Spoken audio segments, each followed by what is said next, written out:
So we're going to talk today a little bit about how to draw tangent lines on a position versus time graph. The goal here is to be able to find how fast and what direction an object is moving at different clock readings when it's speeding up.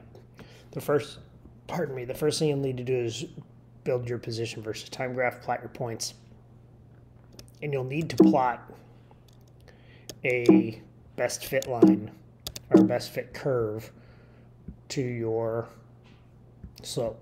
Now to do that, it's easier to do it with a pencil.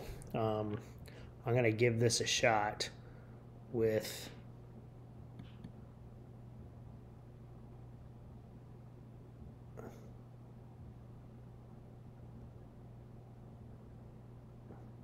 that's pretty horrible, but that's what we have for right now, so that's what we're going to go with. So the idea here, again, is to figure out what the relative angle of the line is at 1 second, which would be, I'm just going to sketch this out right now. It's not going to be a good slope of a tangent line or anything, but basically, notice the angle of the line at 1 second is about like this, but if you look at it at 4 seconds, the angle of the line is much steeper. At 6 seconds, again, it's even steeper. So we're looking at the relative steepness of the slopes, telling us the relative speeds at those moments for this uniformly accelerating object. So we'll get rid of those. Now, when you draw a best fit line, you should use a ruler or a straight edge of some sort. And basically, you just want to draw a line that is reasonably close to the steepness of the line. Now it can't go through the curve, so this wouldn't work, and you should not assume that most of these tangent lines are going to go through 0, 0.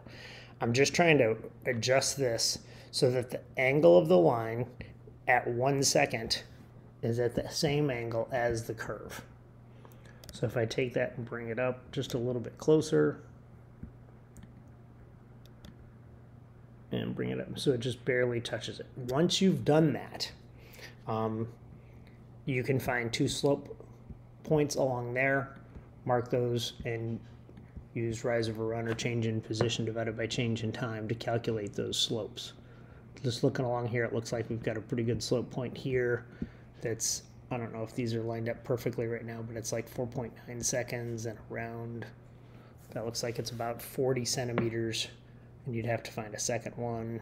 This one looks pretty good, about 3 seconds, and that's at 5, 10, 15, 20, 25 centimeters at 3 seconds. So you could use that, do change in position divided by change in time. You could feed it in there, change in position divided by change in time, and get the corresponding velocity. So let's take and see how drawing a tangent line at 2 seconds might look different. Now, we could leave that on there, or we can try to set a second one up at 2 seconds as we go.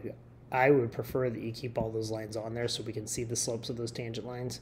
Now, I drew this earlier to try to get a slope of the tangent line at 2 seconds, and that's pretty close.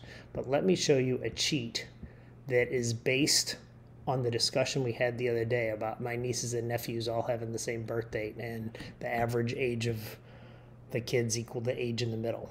If we want to find the slope of the tangent line at 2 seconds, consider the 1 second point and the 3 second point plotted before and after it.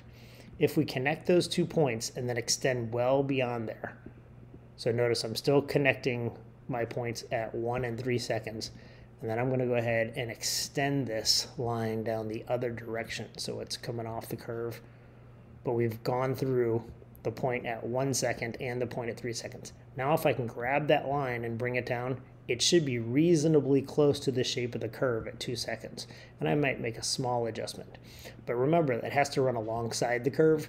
It cannot pass through the curve. Never are we going to have this. Or you don't just go from 0, 0 to like 4 seconds or something like that. We can't take those approaches.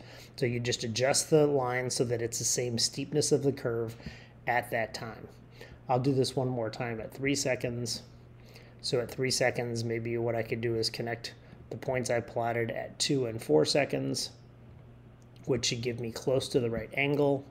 Go ahead and click on that and extend that line out this way so it goes off the curve, and this way so it comes off the curve. Oh, and I forgot to do this earlier. I just noticed that V3 set at the end of that line, it's a good idea to mark your tangent lines when you finish drawing them. So this would be V2, so because it was the slope of the tangent line at 2 seconds, which tells me the instantaneous velocity of 2. This tangent line was, that gives me the instantaneous velocity at 1 second because it was a tangent line we drew to the 1 second mark. Anyway, I hope that helps.